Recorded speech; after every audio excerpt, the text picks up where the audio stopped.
তুমি কোথা থেকে বলছো বলো?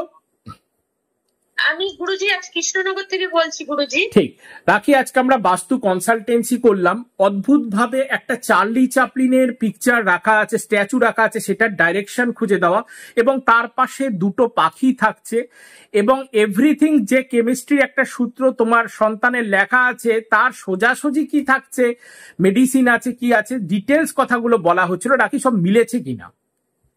একদম গুরুজি। এবং আপনি যে সব থেকে আমার যেটা অবাক লাগলো যে আপনি আগেই বলে দিলেন ওখানে ঘোড়ার ছবি আছে, এটা আমার খুবই অবাক লাগলো। একদম। আর ওই ঘরে যে ওষুধ আছে কেউ বুঝতে পারবে না যে জামা কাপড় আছে অথচ মেডিসিন আছে, এটা আপনি বলে দিয়েছেন। আগের বারও যা বলেছেন গুরুজি আমাদের মিলেছে, একদম আজও মিলেছে, মিলেছে সবটাই। আর গুরুজি যেটা সব থেকে বড় পাওয়া যে আপনি আমাদের কিছু হবার আগে বলে দেন যে এটা হবে, এবং সেটা সমাধান করাটা, বলাটার থেকে সমাধান করে দেওয়াটা, এটা আমাদের কাছে গুরুজি পরম পাওয়া, যার জন্য আপনার কাছে বারবার ফিরে আসি। আমি জানি যে গুরুজি ঈশ্বর, আমি তো ঈশ্বর চোখে দেখতে পাই না, তবু আপনি আছেন আমাদের এখন ঈশ্বর পরমেশ্বর সবটাই।